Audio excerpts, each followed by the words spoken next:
Okay, excellent.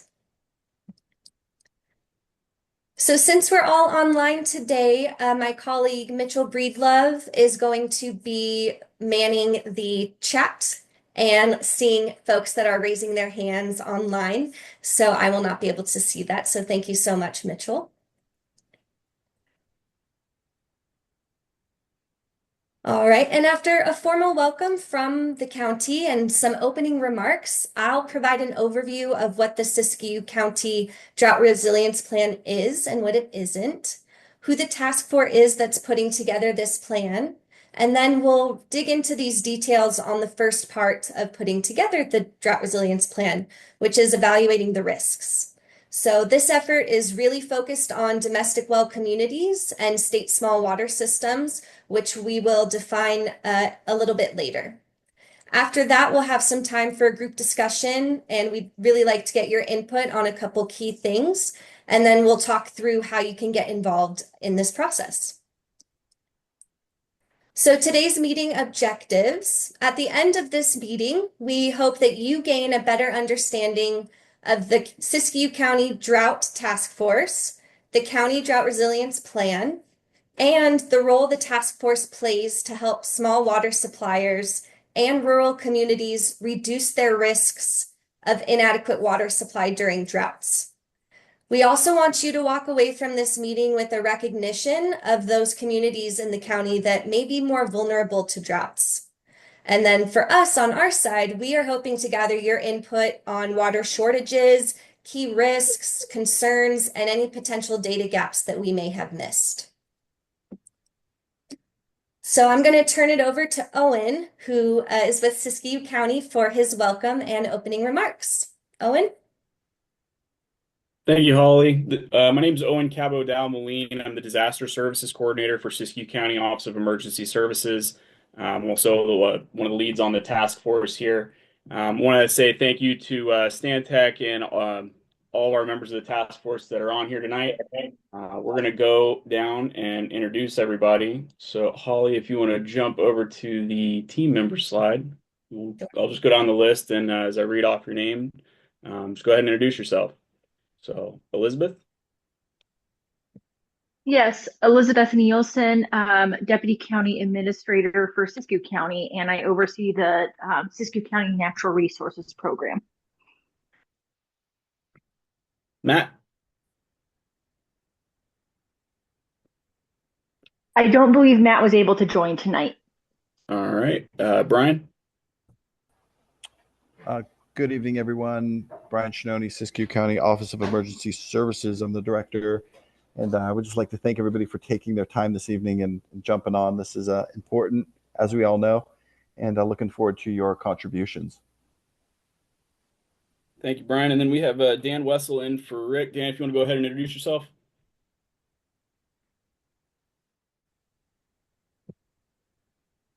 I'm Dan Wessel, tech challenged. I'm with environmental health, and I'm here to participate. Awesome. Thank you, Dan. And then from Stantec, Holly, you go ahead and introduce yourself. Yes. Again, my name is Holly Stanitsas. I am the project lead for this effort. I'm a public policy and engagement specialist with Stantec, and I'm happy to be here. And I'll pass it over to Mitchell. Yes, thank you, Holly. I'm Mitchell Breedlove. I am the Deputy Project Lead assisting Holly on all of the drought resiliency planning for Siskiyou County. I am also a public affairs specialist with Stantec. I'll pass it to Craig. Yeah, good evening, everyone. Craig Moy with Stantec. I'm the program manager for the DTA program supporting the overall team, as well as Sarah Coe and Julie Ekstrom at DWR. I think I can hand it over to Sarah. Hi, good evening, everyone. My name is Sarah Coe. I'm an environmental scientist in the agricultural water use efficiency branch. I support Julia Ekstrom for this program, and I manage the grants and track everything SB 552. Perfect. Thank you, Sarah. And with that, we'll go back over to Holly to take it from there. Thanks, Owen. Would love to hear from folks that have joined us tonight. If you wouldn't mind, we're going to go around and just do a quick round of introductions, just your name and who or what organization you're affiliated with would be great. Let's start with you, Molly Brightman. Hi, good evening. I'm Molly Brightmoon, and I'm attending today as a landowner with concerns about our domestic well being at risk to drought. But I also work for the Nature Conservancy and I manage ranches for conservation. Awesome. Thank you, Molly. Larry French. Hi, I'm Larry French. I'm a water distribution tech in Siskiyou County. We have a small rural water system, private well. Just here to find knowledge on, storage. I know the state's looking forward to making us add storage facilities to our underground system. So just here to try and get as much knowledge out of this as I can for the property I manage. Thanks, Larry. Glad you're here. No, thank you. Jack. Yes, I'm Jack Rogenbuck, owner, Hidden Valley Ranch, and I'm listening in primarily because of our domestic wells on the ranch. Thanks, Jack. And Sarah. Hi, good night, everybody. I'm Sarah Chaffee. I'm the resilience planner with Wairika. I help mitigate hazards that may affect our area. So listening in about drought. Thank you. Thanks, Sarah. Janae?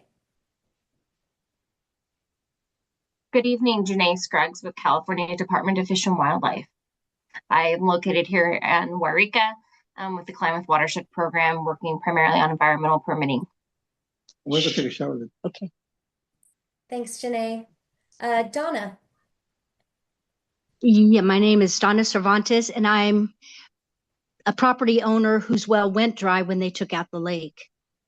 And so I'm curious what's going to happen. Sure. Thanks, Donna, for being here tonight. Mm-hmm. Donald.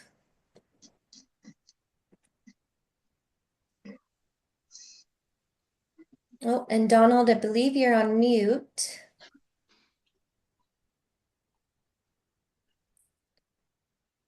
All right, Donald, we'll try to come back to you. How about Bill?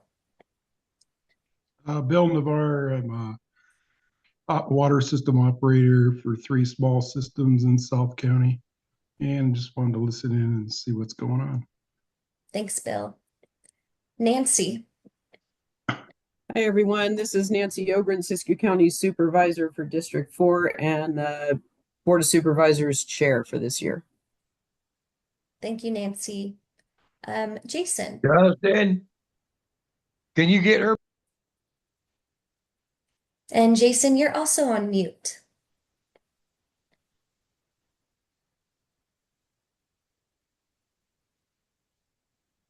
All right, not hearing Jason, so we'll just expect you're there. And Donald, one last try.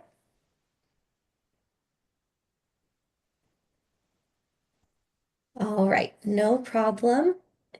Let's get back to our slide deck.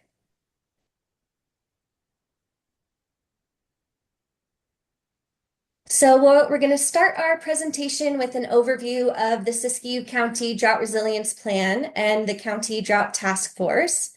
But before we do that, we must do an icebreaker. So this is just a quick show of hands. If you want to raise your hand on Zoom, that would be fabulous. And we'll just go through these questions. So how many of you are reliant on a domestic well? Seeing lots of hands go up. Thank you.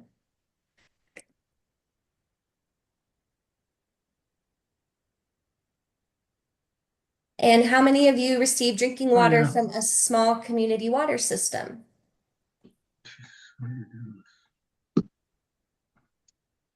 Seeing some other hands go up.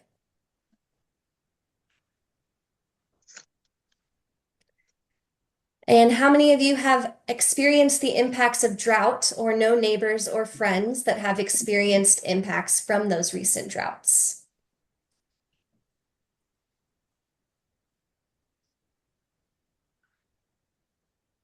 Thank you.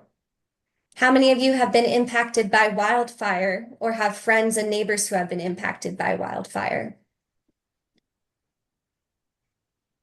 I just heard a fire just broke out in that area on some private land.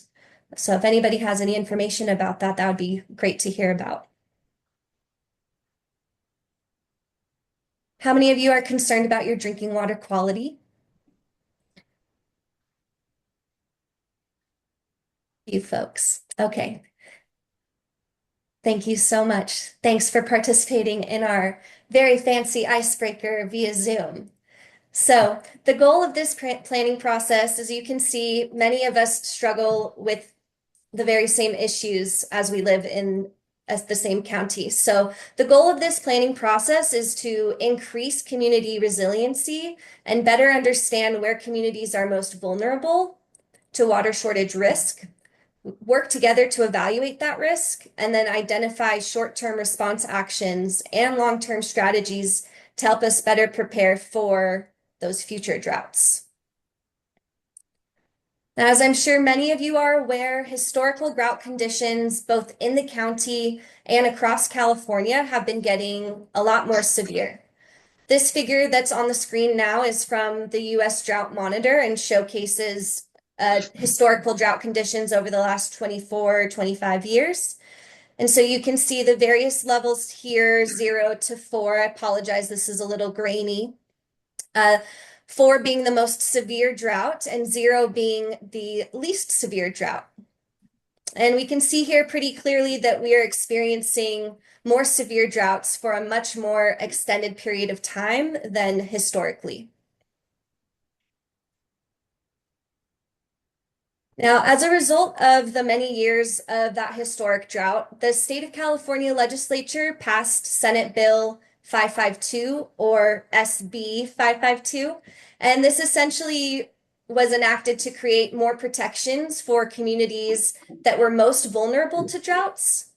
And this legislation also assigned new responsibilities and requirements both at the state and local levels to help state small water systems and domestic wells respond to impacts from future droughts.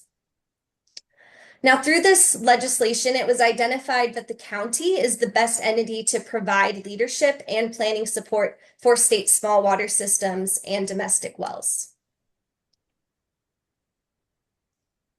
So there are 2 key compliance requirements of Senate Bill 552. And the first is to establish what's called the Standing Drought Task Force, which you'll hear me talk about quite a bit tonight. And the Standing Drought Task Force is made up of those couple county staff members who are on the call this evening that we introduced at the beginning. This task force is responsible for creating the drought resilience plan, but also that's the body that will convene in the case of future drought or water shortage emergency to help implement the drought resilience plan and some of those short-term response actions and long-term strategies.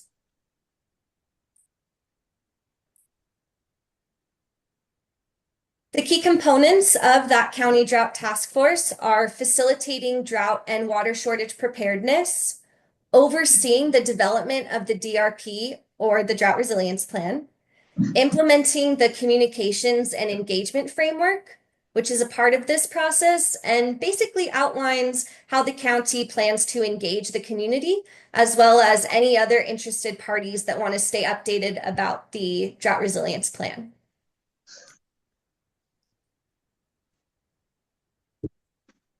So as I mentioned previously, this legislation is really focused on domestic wells and state small water systems.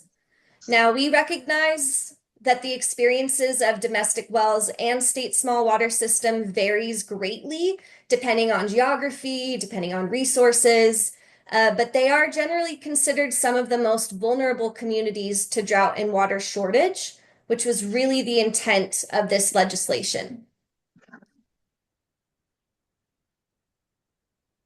So, quick definition. There's going to be a quiz on this later, so I hope you're paying attention. I'm just kidding. So a state small water system is a system of piped water that serves the public, that serves at least 5, but not more than 14, and doesn't serve drinking water to more than an average of 25 individuals daily. Then a domestic well, I'm sure we're all aware of, but just in case, domestic well is a groundwater well used to supply water for the domestic needs of an individual residence. And then a water shortage is an event that could be caused by droughts or other emergencies like wildfires, earthquakes, floods, other local emergencies. And then, of course, drought is that period of abnormally dry weather that results in water shortages. And now these are the definitions that were used in that legislation that we just talked about. And so that's what we're using in the drought resilience plan as well. So this is a summary slide. Now, the drought resilience plan is compliant with that Senate Bill 552 as it's focused on state smalls and domestic wells.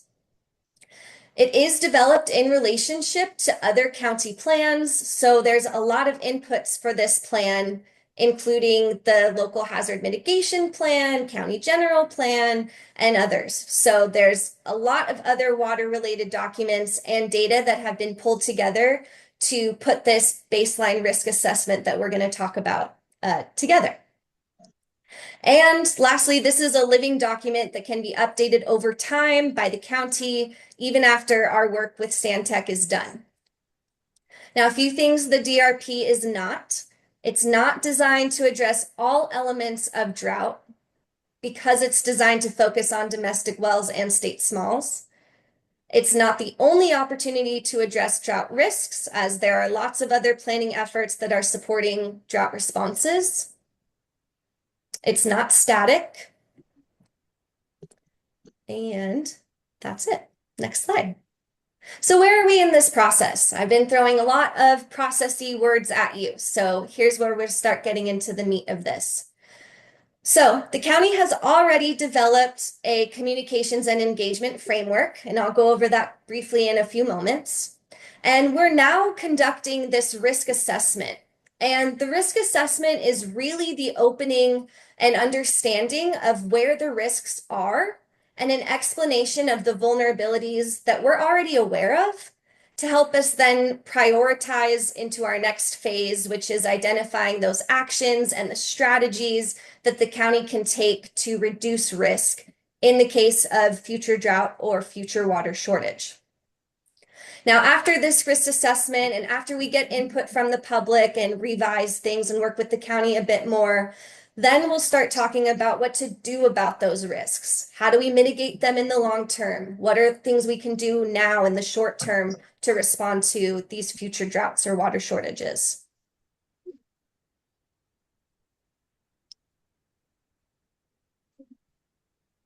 So very quickly, we want to be accountable to the broader county and the broader community of interested parties. And so part of this work requires the county to put together what's called the Communications and Engagement Framework. We also call this the C&E plan. So the C&E plan has two key functions. Number one, it defines the roles and responsibilities of the task force. And number two, it defines the methods and schedule that the task force and the county will be abiding by to engage the broader public in the development of the drought resilience plan.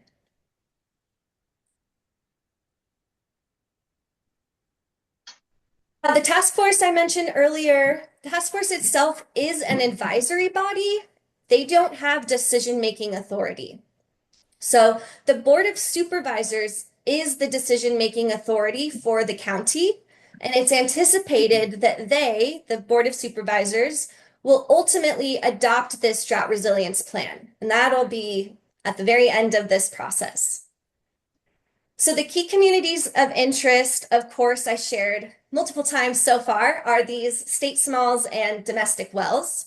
But we're also interested in reaching community-based organizations and other local agencies, tribal groups, migrant worker populations, and then, of course, all the communities that are likely to experience physical or social vulnerabilities. And we'll get into a conversation about what we mean when we say social vulnerabilities. But for now, this may include low-income households, elderly populations, populations without access to a vehicle, mobile home housed folks, etc. And so that's kind of how we're trying to make sure we got the right folks in the room.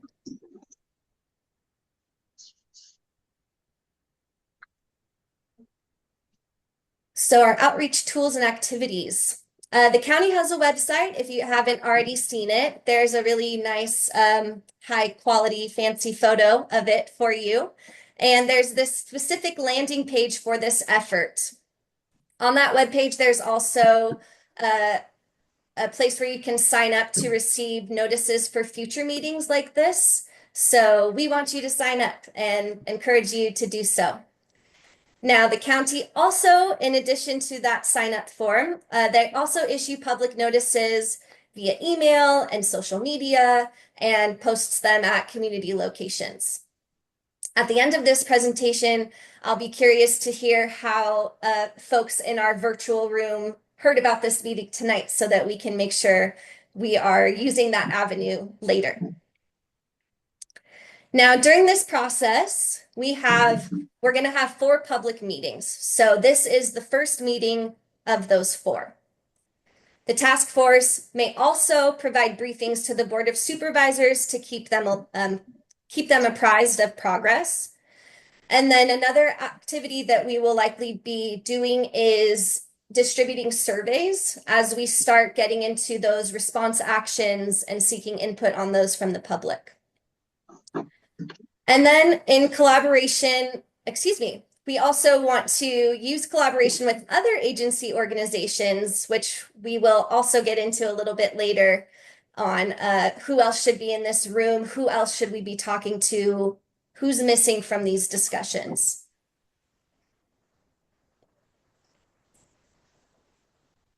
So again, this is our very first public meeting. We have 3 more scoped. One for the spring, which we will be focusing on that revised risk assessment, and we'll provide a summary of the short-term response actions and long-term mitigation strategies that the county is looking at. The third meeting will likely be in the summertime, and will be focused more on the short-term responses and long-term mitigation strategies, making sure we're getting those right.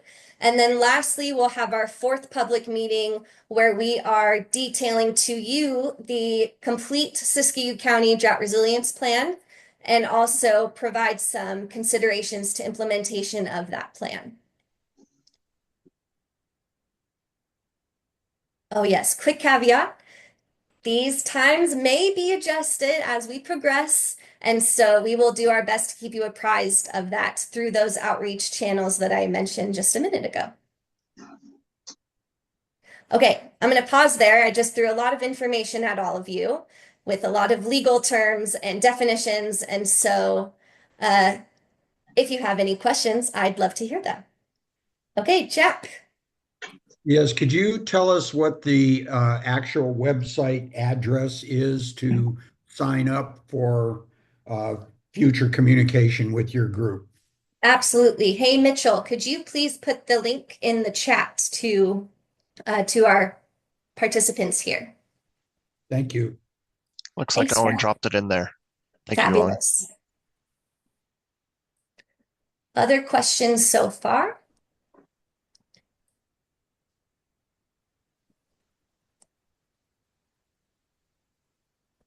Okay, I will move on.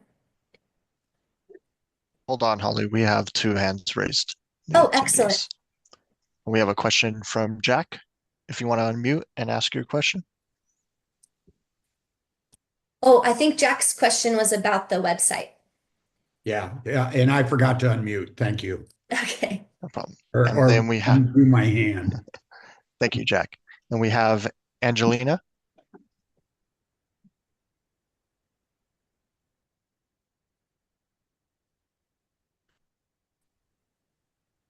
Hi, can you hear me? Yes, we can hear you. Great.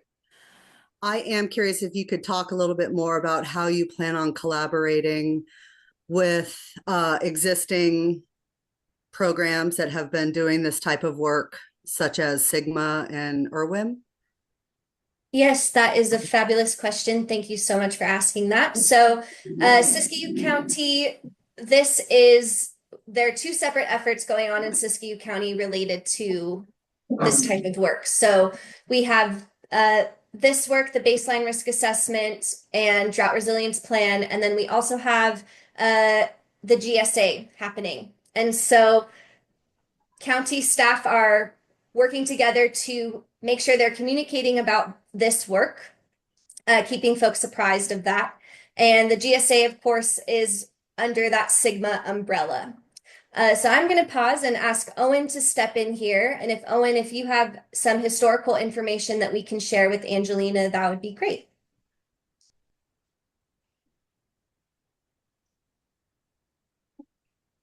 Yeah, so it's a countywide or a Siskiyou countywide operation, the Drought Task Force. We're working with Matt Parker. He works very closely with Sigma. So yeah, it's all going to be pulled together through this. Okay, because I'm on the Sigma list and I did not hear about this through any type of Sigma notification. I heard about it through a colleague who works on the coast. So just FYI. Thanks for flagging that, Angelina. And Owen, I saw you come off mute if you wanted to also respond. We'll make sure it gets pushed out through those channels as well. Thanks.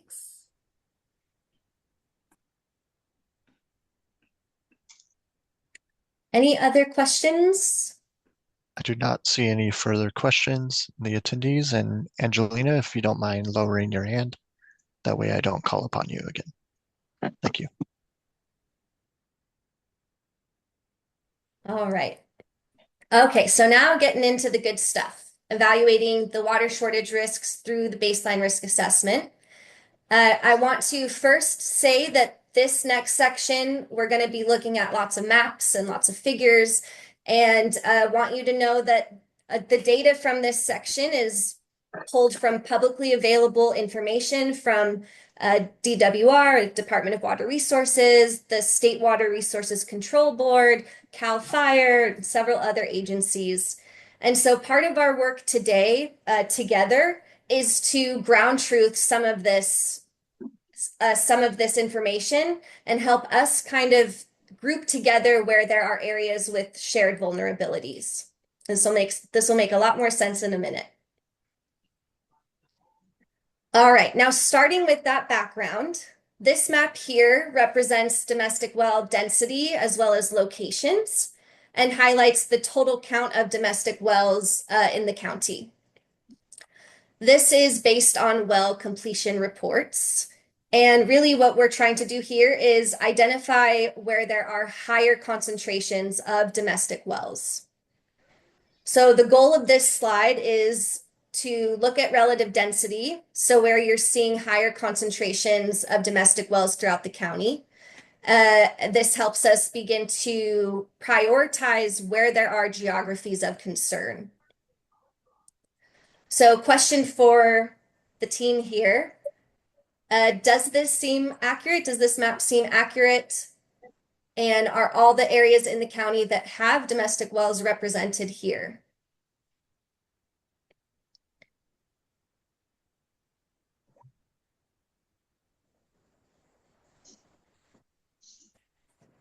I'm going to assume we got an A+ on this, and we'll come back to this in a bit.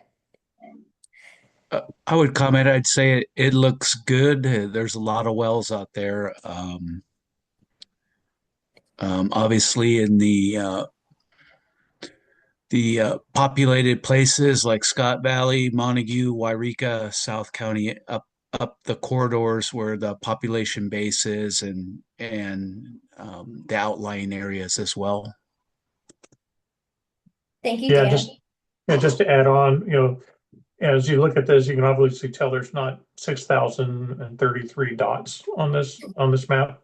And so the way it's promulgated on the water shortage vulnerability tool on the DWR website is it pulls them all in on a grid pattern. So some of these dots may have 10, 20, 30 wells underneath it, because oftentimes where the information is collected into the state database, it bases it on the township and range. So when you do go on the website and you want to go like, okay, so here's a high risk area, and you're curious about, well, how many wells are affected by that certain risk, you can go into the tool, click on that dot, and it'll bring you to another page. It'll show you how many wells are in that area. You can also look at, most of them have their well completion reports embedded in there. So you can open up that well completion report and you'll be able to just read it from what the well driller provided to say, okay, this well was 100 feet deep and it was screened at this interval. And so that's kind of what you see. This is more of like, is it about right? Kind of concept, just like you already said. Thanks, Craig. And Brian, I see your hand up. Yeah, I just wanted to state, so we've been working with this and working with our GIS as well. So this is really, for us, captured the best information without being super intrusive on individuals' property. So I think for us moving forward, we at the county have a little bit better, we have a tighter map that brings us in a little bit more. But I think for public view, this certainly does what we need it for. Thanks, Brian. Any other questions or thoughts on this?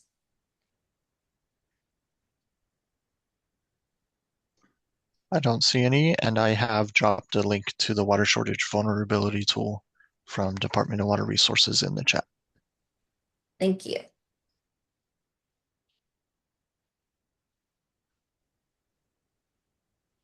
Okay, this next slide is a high-level overview based on the current DWR tool that Mitchell just mentioned, the WSVE tool, about the location of state small water systems. So this is the most current list we have, which we have vetted with the task force, and it shows that there are 17 state smalls across the county. So, quick question. Do you see any state smalls that may be missing from this list here?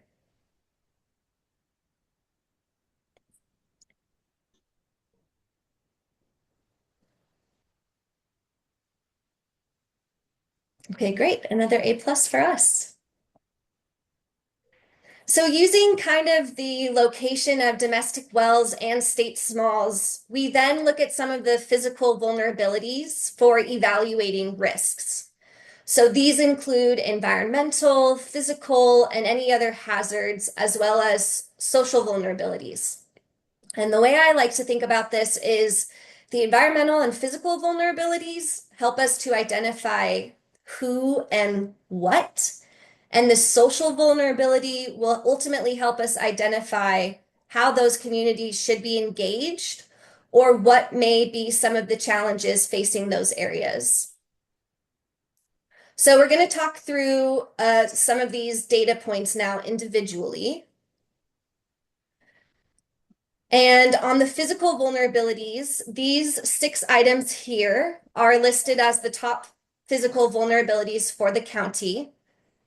And on the social vulnerability side, the DWR tool that this work is based off of uses a composite score of these categories.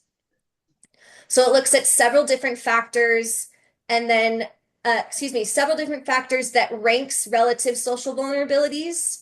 Some of these inputs are per capita income, poverty level, elderly population, stuff we talked about earlier tonight, and we'll walk through all of these individually.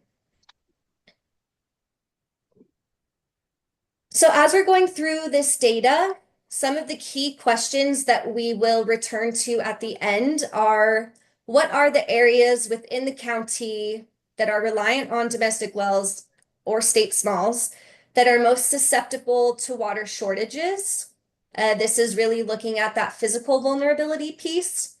And then the second key question for us tonight is, where are residents most vulnerable to impacts of water shortages? And this is really looking at some of the components that may limit their ability to respond to droughts or water shortages. So that's social vulnerability.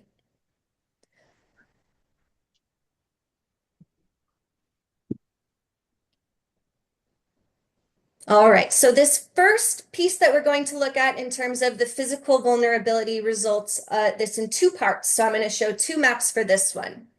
So an underlying driver of water shortage vulnerability in the county is some domestic wells located in areas within a fractured rock area.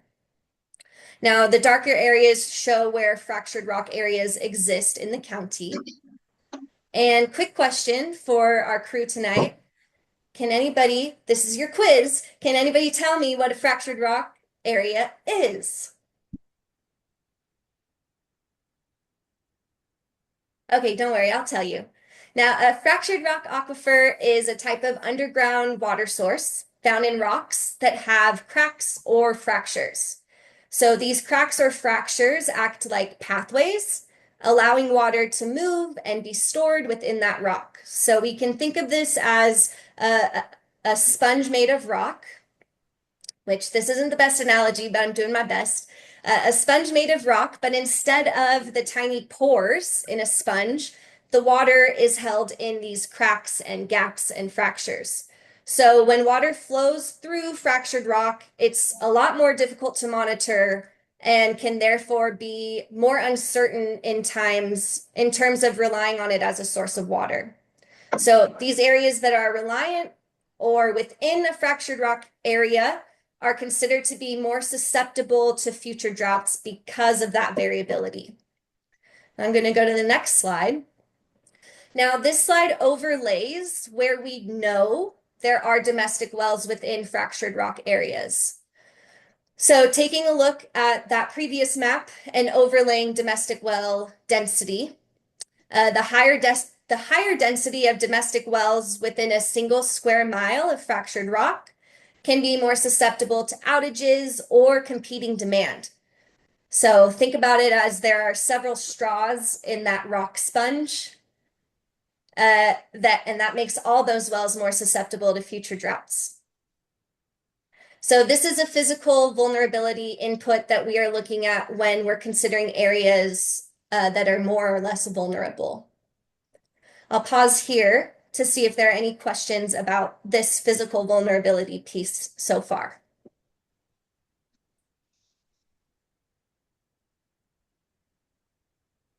Okay, I'm going to continue on.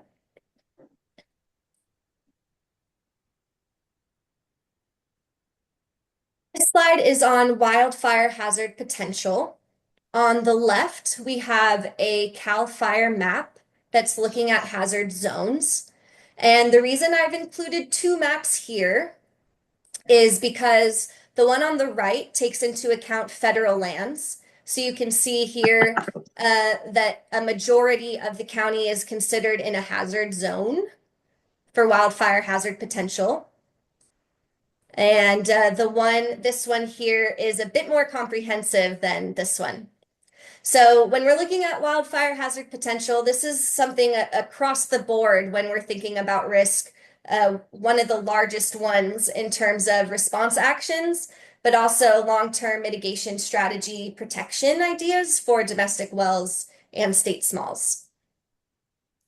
So of course, a higher wildfire risk contributes to a higher physical vulnerability for water sources.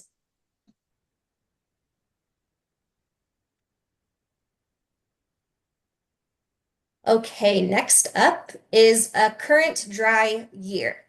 So this we can just think about as precipitation rates. So low precipitation rates are another high physical vulnerability indicator.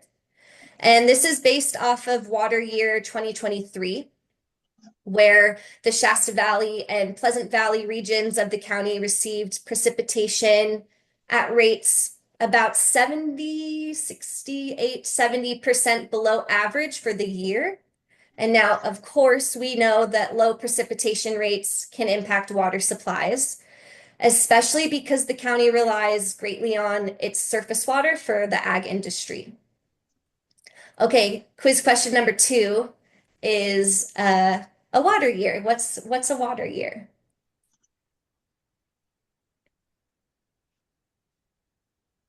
Okay, I'll tell you this one too. A water year is named for the calendar year in which it ends. So the 2023 calendar year, 2023 water year began on October 1st, 2022, and ended on September 30th, 2023. So very strange. But us scientists like to keep things confusing.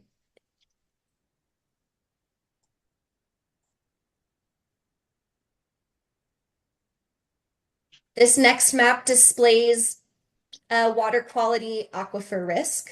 So that's kind of a weird title. And this is a weird parameter that we're looking at.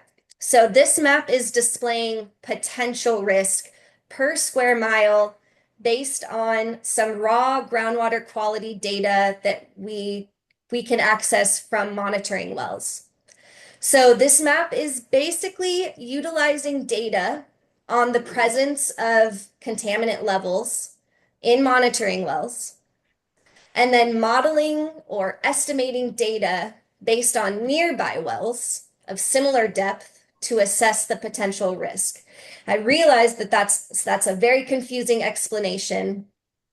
And essentially, all you need to take away from this map is that areas with higher levels of contaminants, of course, leads to higher physical vulnerability.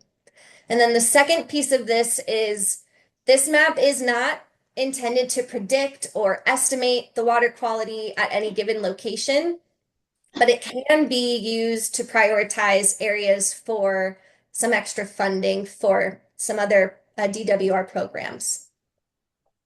I'm going to pause here again because this is kind of a confusing physical vulnerability, and see if there are any questions, or Craig or Owen, if you want to follow up in this explanation. I'm curious about if there's a pattern across the contaminants that were found in those areas. Yeah, Molly, that's a great question, and I don't actually know the answer to that. I'm happy to follow up with you if you wouldn't mind putting your email in the chat.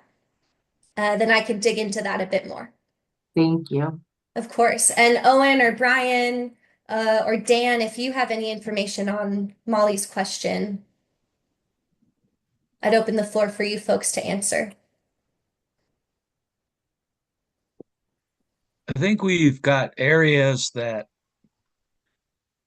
have different water quality issues. The ag grounds tend to have some nitrates in them. There are areas of the county where there's the presence of arsenic and fractured volcanic or volcanic type rocks.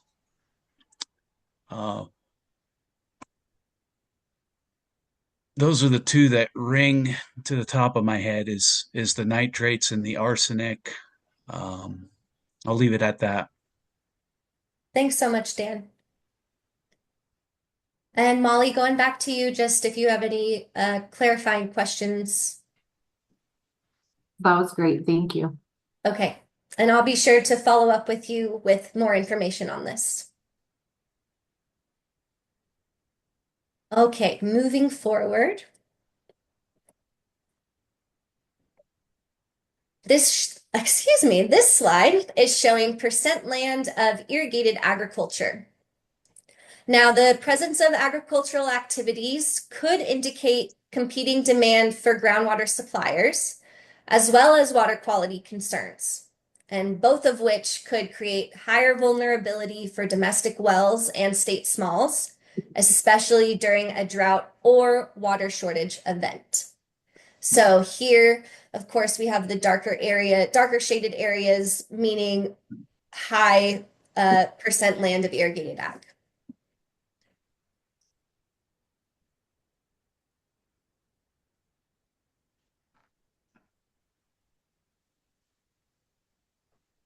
Okay, the last physical vulnerability indicator that we are looking at is reported dry wells. So this is information that we've recently received from the county, and we're working together with the task force to figure out how best to incorporate this in the baseline risk assessment. So from this map, we can see a couple hotspots of reported dry wells around the Mount Shasta area, the Shasta Valley area, and then the Hornbrook and Copco area. Now, of course, if someone's domestic well runs dry, then they're at even more risk for water shortage and more susceptible to drought vulnerabilities. Now, the process for reporting a dry well, I'm going to ask Dan to speak to a bit, just in case there are folks on this call who are not aware of how to report a dry well. Dan? Yeah, usually when someone's well goes dry, they're looking to get a driller to either deepen the well or drill a new one. 95% of the time, it would be to drill a new well. So the Siskiyou County Environmental Health permits all of the wells in the county. So we see a lot of people coming in to drill wells, and since 2022,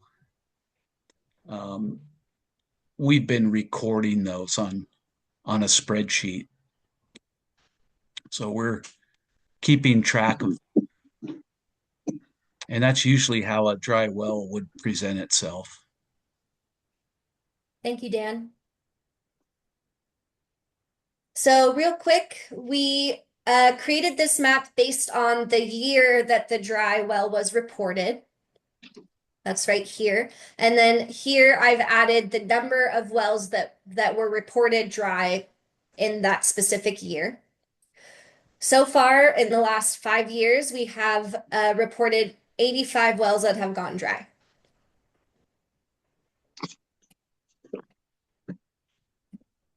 All right, so we're going to move on now to talk about the risk assessment results as they relate to social vulnerability. This map overlays the social vulnerability components that I mentioned previously. So we're going to go back and forth between two different slides for a second, so bear with me. So this map is showing a composite score looking at a number of those key social vulnerability factors. These are those key vulnerability factors. So again, that per capita income, poverty levels, the elderly population, etc. So we included these ones based on discussions with the county. And on the bottom row, we have a disabled population, mobile home house population, and those without access to a vehicle. And of course, the darker shaded blue is the higher social vulnerability. And so the purpose here is to show the different types of vulnerabilities that vary across the county. And these were pulled from a variety of data sources, so I'm happy to share those if you're interested. So then all of these layers are used to put together this map, which we just looked at. So this, again, that composite score where you see darker areas here, those are the areas with higher social vulnerability. And as you get into the more light green, or even this, I don't know what color that is, I guess yellowish color, those are the areas with low social vulnerability.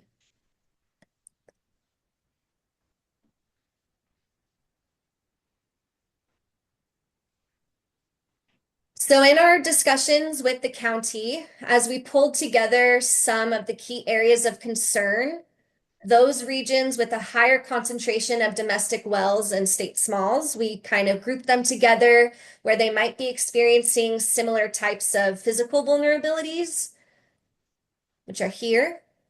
And then we have their social vulnerability data that's pulled from that aggregate score that we looked at before. So the first area that we grouped together, and we're going to go, excuse me, sorry about that. So the first area that we grouped together is the Hornbrook and Copco Lake area, Now, some of the key vulnerability drivers there are dry well susceptibility in that fractured rock area, water quality, wildfire hazard potential. In that area, based on social vulnerability data, was ranked as medium high, so having a medium high social vulnerability. The second area is the Butte Valley area, where the vulnerability drivers are dry well susceptibility, percent land as irrigated ag, subsidence, and reported dry wells in the last 5 years.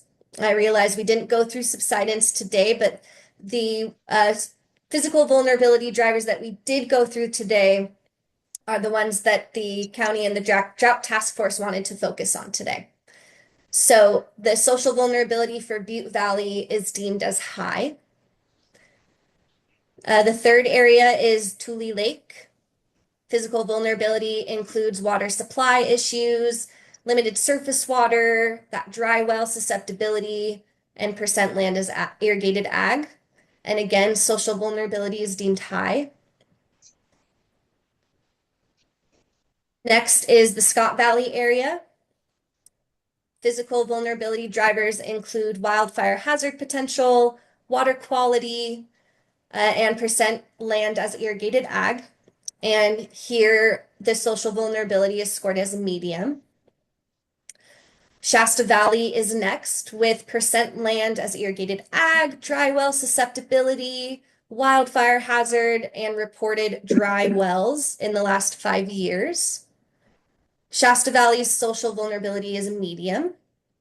And lastly, South County.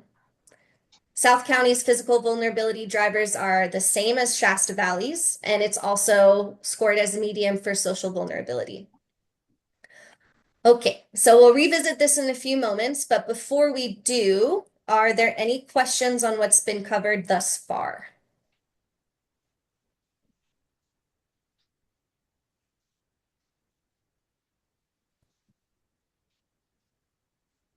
Okay, got a quiet bunch. So let's go into our next section of our presentation here, which is a group discussion about evaluating these risks. So would love to hear your input on the next set of slides. Okay, so we talked a lot about all these different types of physical vulnerabilities, and now this map is overlaying all of those physical vulnerabilities that we looked at. Now, where there are darker areas, there's a higher concentration of domestic wells and state smalls who are experiencing physical vulnerability. And so a couple questions for our group here. Do the geographies identified as higher risk look accurate? So again, the darker areas are higher risk. What areas or communities are you most concerned about being impacted by future droughts or water shortages? And lastly, what physical conditions, be that wildfire risk, water quality, fractured rock, etc., which of those worry you or your neighbors or your friends the most? So I'm going to pause, drink some water, and let you think those over, and then would love to hear from some of you. Yes, hi, this is Brian Shoney. So looking at that, I think that really sums up where we're at across the county. I'd love to see an overlay of the wildfire risk into that same, I mean, actually, I've seen it because we have it, but for future, looking at this same map with wildfire risk and wildfire vulnerability across that same, I think would really be impactful. But from where we're at right now, especially in the Copco area, I think this really captures that. And additionally, in the Montague area, blowing up that the map. Thanks, Brian.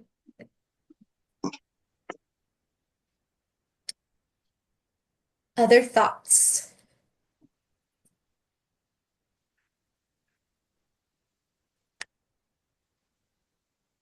I see Larry's comment. Are these maps available on the webpage? We can certainly make these maps available and please suggest any changes across the board for not only the county but for Stantec as well, and we can make these maps more available.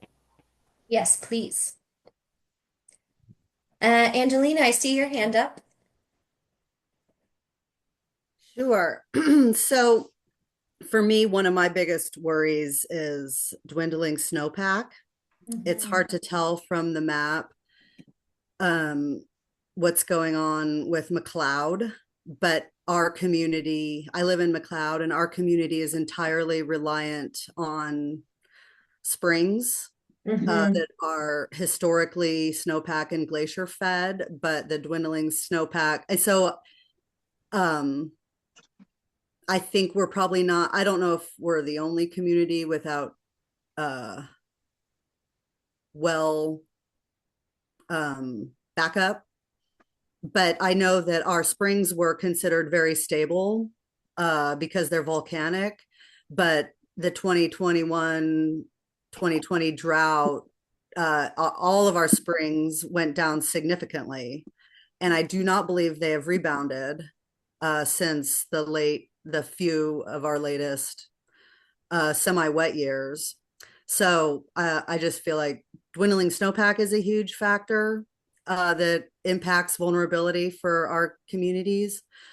Also, I'm very concerned about ecosystem degradation and water quality degradation in the Shasta and Scott rivers. I think salmon extinction is a very real risk in our area that because of those competing uses in the Shasta and Scott Valley, I feel like species recovery needs to be on the radar as well. Thanks, Angelina. Those are excellent points. I've written down what's going on with McLeod, and there's interest in, knowing more about the dwindling snowpack, effects on ecosystem degradation, water quality degradation as it relates to species and habitat. Did I miss anything? No, that captured it. Thank you. Okay, thanks so much, Angelina. Richard. Yes, we're on a small water system with 12 households, and we're on the valley floor, and I think we'll be probably one of the last places in the county that would actually go dry. My main concern is water quality, being on the valley floor, in high water events or lots of animal grazing in the area. So a little bit of water quality issues. The other question or comment I wanted to make is the maps, if they were available, it'd be nice to be able to zoom in to get a little more detail of locations. And I'm not sure if the maps, if so, do those maps have other things like someone mentioned earlier, highways or things that we can use to actually locate specific areas? Thanks, Richard. Thank you, Richard. And then, yes, Holly, we had a comment in the chat to get a better sense of location, maybe highlight the major roads / freeways. Got it. And then, Sarah Coe, we did see that you had your hand raised previously. Did you have something to add? No, I think that was by mistake. Sorry. Thank you. Molly, your hand is raised. Yes, I'm wondering if the physical conditions like wildfire risk, and water quality and others, Computer was dying. are they weighed equally, or how are they weighed to come up with the overall index? Yeah, let me go back a couple slides.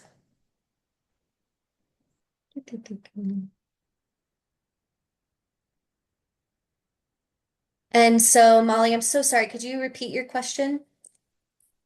Sure.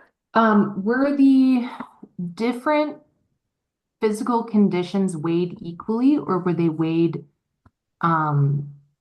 with different weights of risk that makes the overall vulnerability score?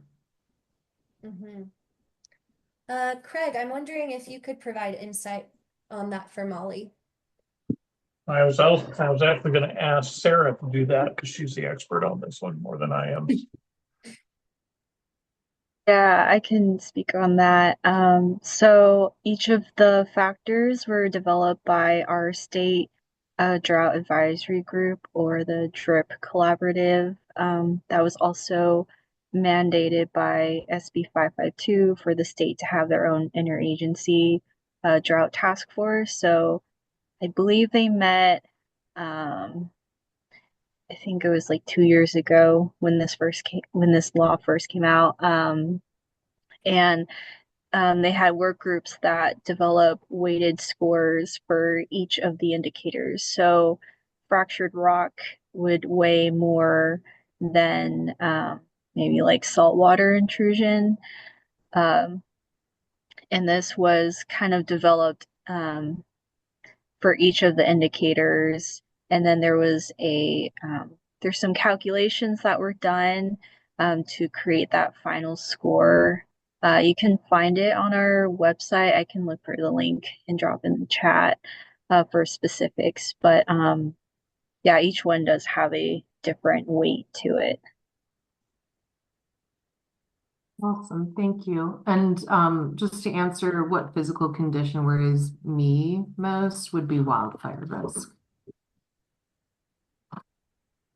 Thanks, Molly, and thanks for your question, and thanks, Sarah, for jumping in and helping us get that answered. All right, so to sum up some things that I heard from folks, wildfire is of big interest. Of course, that makes total sense for folks. Figuring out if we can overlay wildfire hazard potential on top of this map to put things into perspective. On the topic of these maps, figuring out if we can be able to zoom in. If we post these on the county website, can we make these a little bit more interactive? And then highlight some major roads, major highways, or just focal points so folks can ground truth a little easier.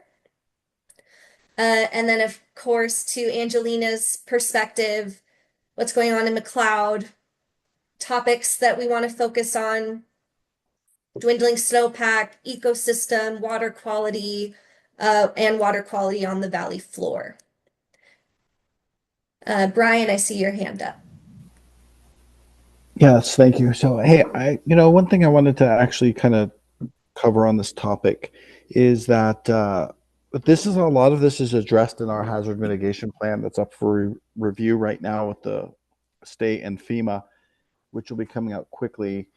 So we have addressed a lot of the wildfire risk and potential throughout the county, as well as drought. So this really, so for the public that's listening, I want you to be clear on that this is addressed on multiple fronts. So not just through the drought plan, but it's also through the hazard mitigation plan. It's also through the community wildfire preparedness plan.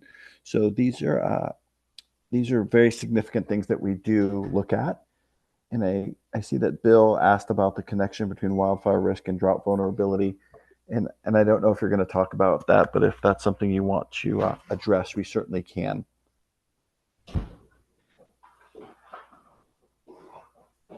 Thanks, Brian. I'm going to pause on Bill's question here in the chat until we get to close to the end of our presentation. I think that we'll have a figure that'll cover that. Okay, so unless there are any other folks with burning ideas, burning thoughts, I'm going to move on to our next slide. And Brian, if you wouldn't mind lowering your hand, that would be great.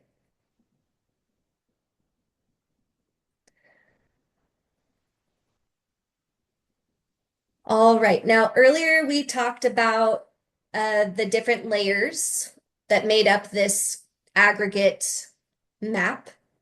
This is all based on census block data, by the way. I forgot to mention that earlier. So here we're really looking for input on whether the areas with high social vulnerability are expected. And so on trend, the areas with those darker colors are those with higher social vulnerability. So does that look correct to you? And then the second question is, are there any communities with high social vulnerability not being indicated here, or others that we really should be thinking about?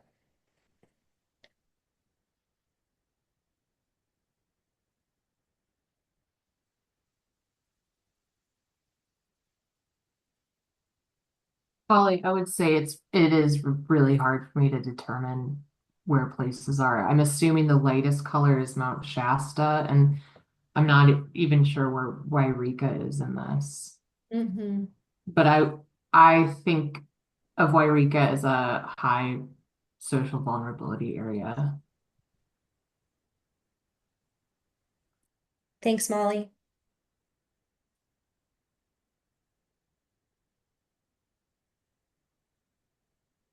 Other thoughts? This is Angelina. I'm curious what factors you use to determine social vulnerability. You said you use some census. Can you explain what deems a place socially vulnerable? Yeah, so we used these social vulnerability indicators. So, sorry, going back here. So each of these kind of independent variables helped us come up with that composite map or that aggregate map. So the per capita income, poverty line, the elderly population, folks with disabilities, mobile home house population, access to vehicles. These all helped us in creating that map that we were looking at. And so, if Sarah Coe is still on the line, perhaps she could help us explain how those things were scored, how the social vulnerability were scored as low or medium, low, high. Yeah, so yeah, there's different indicators like access to a vehicle or household income, things like that.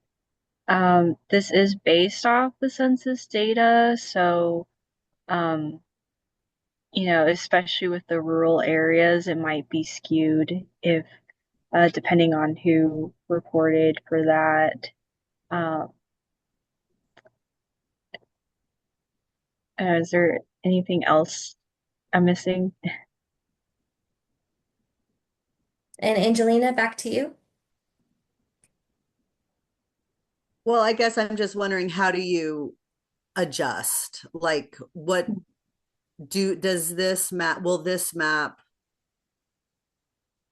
direct more resources to the socially vulnerable areas? Like, what's the intended use, or are there opportunities to make adjustments, and how important is it that you get this map accurate? This is Brian. May I answer that? Yeah, please. So we look at this constantly, and one of the things that we really address is pretty much across the board and how that looks on the county. It also shows the importance of resiliency across the county and how that community can respond to post post event, so wildfire, flood, whatever that might look like. So one of the things that we look at is we take those numbers, and when we're writing grants or looking for additional funding, those grants have that social vulnerability index score directly applied to that. So this helps us build a better picture of how and what we as a county can build towards resources when there's an event. So I think overall, like South County, we've seen some fire mitigation efforts that we pushed forward on that with Dunsmuir and Mount Shasta. And then throughout the other parts of the county, drought has been a significant issue for multiple years, thus increasing our social vulnerability index and our social vulnerability index score. So we've really been able to work with the state and FEMA for funding on all of those scores, if that helps. Yeah, and then I'll just add to that, doing this study, this exercise helps us figure out where we need to target these short-term response actions in the case that there is a drought or a water shortage event. We want to know what actions we can implement and where these need to happen quickly, and then where we can focus these other long-term mitigation strategies as well. Did that help answer your question, Angelina? Yeah, it seems like a loaded question, so it's all good. Thank you. Okay, no problem. Okay, folks, we are getting close to time, so I'm going to move us right along. But please, if you have any other thoughts here, drop them in the chat and we'll be sure to capture them. And really quick, Holly, I just wanted to highlight that Serico dropped a little bit of information on how some of the wildfire risk was weighted. Oh, thanks, Mitchell, so much. All right, folks, we kind of already did this in our previous discussions about are we missing anything here? So again, some things I heard: snowpack, ecosystem, water quality on the valley floor, and emphasis on wildfire. So I'm going to go ahead and skip through this slide since we've captured a lot of great feedback already, and move here. So this map, this map is showing the intersection of physical vulnerability and the density of domestic wells and state smalls in Siskiyou County. So in other words, this map is showing the areas within the county with domestic wells and state smalls that are vulnerable to water supply shortages. So we talked about these areas of the county A through F, and here we have them circled on this map so that you can better identify those spots that we're looking at. And now these are the areas based on our studies analysis thus far. These are the areas and vulnerabilities that will be used by the county and the task force to develop those short-term actions and long-term strategies for addressing water shortage in domestic wells and state smalls across the county. So we have the Hornbrook area here, Butte Valley, Tule Lake, Scott Valley, Shasta Valley, and South County here. And we're really looking at this like high score. So on this side is a high density of domestic wells or state smalls, and over here is high social vulnerability. So again, these areas are where we're thinking that we will target our analysis on the short-term response actions and those long-term strategies. Okay, and then I just wanted to revisit this map really quick with our circled areas on top, and want to just emphasize that this map is intended to provide a broad brush. We're looking at trends, and that's true for all the maps that we looked at today. These maps are incredibly helpful for the county to look at and to try to start to understand where the areas of concern are. So again, we're seeing hot spots with reported dry wells in that Shasta area, Shasta Valley, and the Hornbrook and Copco area.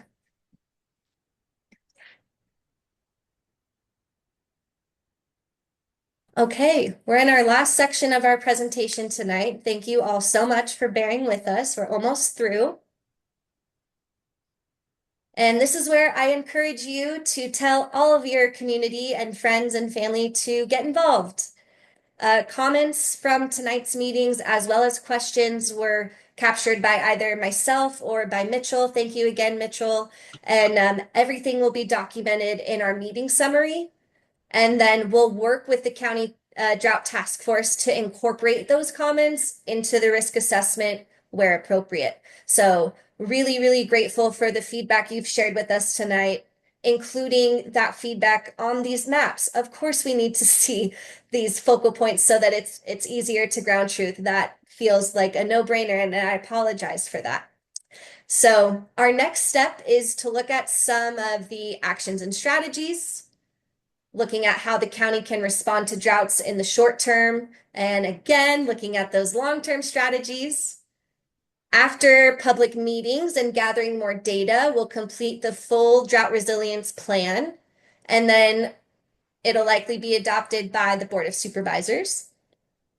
And then from there, the county would continue monitoring, and in the case of a future water shortage or drought, this plan, the drought resilience plan, would then be activated, and those short-term response actions would go right into effect.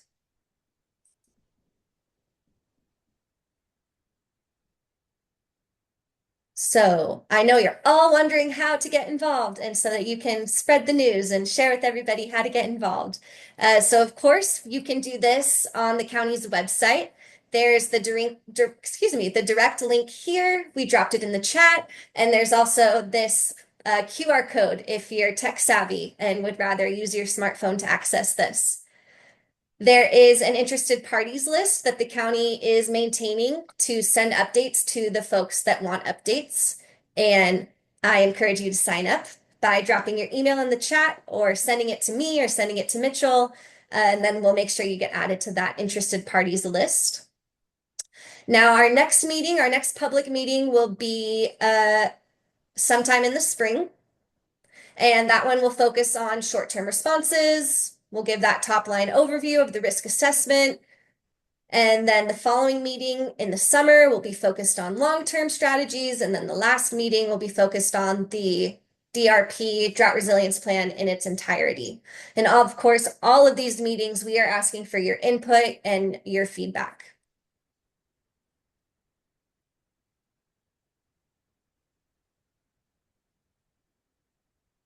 Okay. Now, at the very beginning of this meeting, I shared that I am really curious to know how folks found out about this meeting tonight. We already received some feedback that we need to increase our communications out with folks. So I'm really curious to hear how you all heard about tonight's meeting and really what brought you to our virtual table, if you will. I'd also love to know if you think there are other ways we can bring more folks in the room, and whether you have any suggestions for other folks that we should focus on engaging for the next public meeting. Yeah, Richard. I got an email that alerted me to the meeting and thought it might be important to look at. I get most of my news, it seems like, unfortunately, has come down to Facebook since we don't have radio or newspaper anymore. Facebook tends to be a place where I get a lot of information about what's going on in the county and allows me to share it. If I see something worthwhile, I can share it with other people and on down the line. Excellent. Thank you so much, Richard. And Jack. Yeah, I would say the same thing Richard said just now. I got an email about it. I don't know how my email address was gotten a hold of, which I'm fine with. That doesn't matter. I am not a Facebook person. In fact, I don't use social media for anything. I would suggest if you want to get more people involved, that you go to the county records for wells and compare that with the address and either send a mailer or, if the email address for that individual or phone number is attached to the records, contact them that way. Certainly, this is a issue that's going to impact every well user, whether it be individual, domestic, or the SSW type wells, small services. So I thank whoever got my email and forwarded on. And this was certainly interesting, and I plan to continue following along. Thank you. Thanks very much, Jack. Holly, we had two comments in the chat that they both were brought attention to this via email. Email. Okay. Excellent. Thanks all.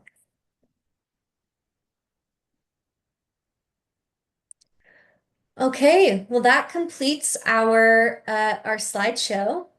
And again, if we love feedback, so please, if you have any information to share, if you're going to sleep tonight and you're like, oh, I should have said that, let us know. We're always available via email or via phone. Mitchell, if you wouldn't mind putting both of our emails in the chat, that would be great.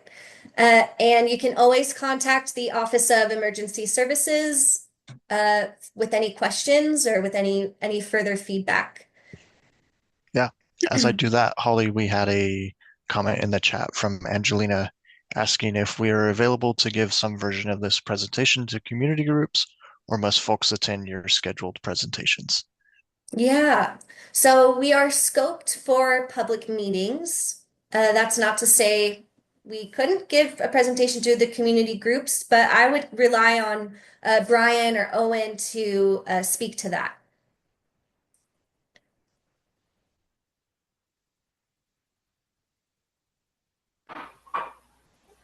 Yeah, no, we certainly can, and we can also push those community groups to the next public meetings, knowing that we have a few more coming. So that'll be our biggest push. If anybody wants to put in the chat which public groups they would like to see that, we'd be more than happy to do that. Thanks, Brian, and thanks, Angelina. All right, folks. Well, thank you so much for taking time out of your schedules to join us tonight. We really appreciate the opportunity to chat with you and also really appreciate your interest in the risk assessment and the work that the County Drought Task Force is doing. Got a lot of great feedback tonight. And again, please email us. We'd love to hear from you. With that, I will let you go to enjoy the rest of your evening. And hope to hear from you soon and also see you at the next public meeting. Good night, everybody.